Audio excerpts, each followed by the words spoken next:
अमीर लोगों का की क्या सोच होती है वो हम लोग देखेंगे। पहली बात होती है ऑलवेज थैंकफुल रहते हैं। अपॉर्चुनिटी के अंदर चैलेंज, अपॉर्चुनिटी, ये सारी चीज़ें उनको पसंद होती है। कोई भी अपॉर्चुनिटी आई तो उसके साथ आगे बढ़ने की पूरी कोशिश करते हैं, अपना 100% देने के लिए वो तैयार रहते हैं। तो फर्स्ट पॉइंट है वो हमेशा थैंकफुल रहते हैं। सेकेंड अगर पॉइंट देखा जाए, बिलीव इन लर्निंग, कुछ नया सीखना है, अपग्रेड करना, इवॉल्व करना, ये उनकी खूबी रहती है कि हमें अपने आप के अंदर नया नया सीखते रहना है, अपने आप को अपग्रेड करते रहना है। थर्ड अगर देखा जाए तो respect time and stay consistent. हमेशा वो टाइम का, वक्त का बहुत मतलब रिस्पेक्ट करते हैं और हमेशा कंसिस्टेंट रहते हैं, कभी भी कहीं रुकते नहीं, कुछ ना कुछ चलते रहते। भले ही गलतियां करते लेकिन हर गलती के साथ वो चलते रहते, रुकते नहीं है। फोर्थ अगर पॉइंट देखा जाए तो उनकी जो बॉडी रहती है स्ट्रांग रहती है, काम माइंड रहता है, और जो सोल रहता है ये फोकस्ड रहता है, कहीं डिस्ट्रैक्ट नहीं रहता है। उसके बाद अगर देखा जाए, ये प्रॉब्लम सॉल्वर रहते हैं, एक्सक्यूज देना उनको पसंद नहीं होता है। तो जहाँ कहीं भी प्रॉब्लम है वो रास्ता ढूंढते हैं। हाँ, थोड़ा देर साइलेंट रहते हैं लेकिन वो रास्ता ढूंढते रहते हैं कि किस तरीके से इस प्रॉब्लम को सॉल्व करना है। एक्सक्यूज नहीं देते हैं कि ये हुआ, ऐसे हुआ, वैसे हुआ, इस तरीके से वो बिलीव नहीं करते। तो रिच माइंडसेट पीपल के अंदर ये एक चीज़ पाई जाती है। अगेन अगर देखा जाए, पैसा उनके लिए काम करता है, वो पैसे की गुलामी नहीं करते।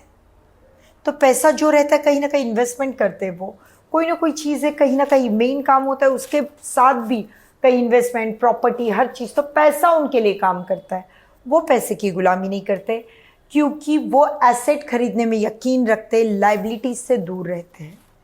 तो होता है ना कि एसेट मतलब जो, अगर घर देखा जाए तो ये एसेट है, कल उसकी प्राइस भी मल्टीप्लाई होगी, रेंट आ जाएगा।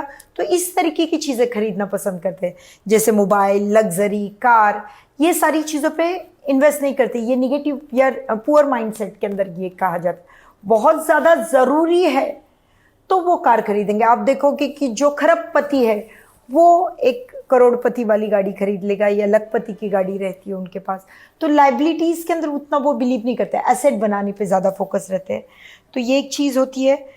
अगेन देना, बांटना और सिखाना उनका नेचर रहता है कि कोई चीज़ रहती, कोई नीडी इंसान है तो उसको दे दो। कोई चीज़ बांटना, कुछ सिखाना, किसी को वो बताते रहते हैं क्योंकि उनको पता है कि ये चीज़ अगर वो बांट रहे तो उनका नॉलेज बढ़ रहा है। कहते हैं ना, सरस्वती बांटने से बढ़ती है, लक्ष्मी बांटने से कम होती है।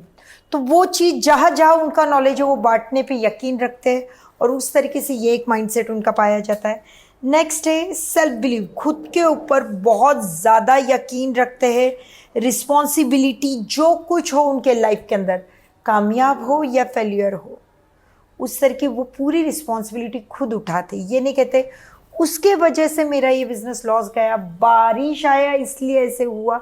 जो कुछ हुआ उनके लाइफ के अंदर, चाहे फेलियर हुआ तो उसको वो सोचेंगे सबक मिला, और अगर कामयाबी मिली तो वो उससे कहेंगे कि सीख लिए। तो दोनों की खुद रिस्पॉन्सिबिलिटी उठाते हैं।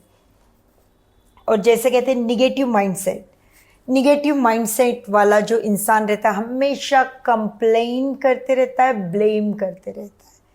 कंप्लेनिंग, ब्लेमिंग जैसे ही नज़र आ गया तो ये पुअर माइंडसेट है।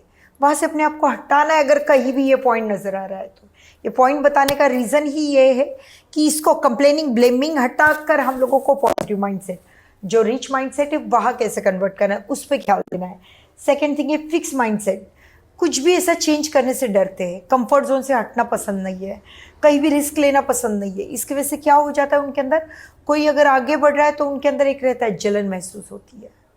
जहाँ कहीं जलन महसूस हुई, क्योंकि एक कामयाब इंसान जो रहता है वो दूसरे कामयाब इंसान को देखकर और खुश होता है, उससे सीखता है। और जो कहते हैं ना कि पुअर माइंडसेट वाला इंसान है, वो कामयाब इंसान को देखकर ताली बजाना बहुत दूर की बात है, जलन के अंदर खुद खत्म होते रहता है।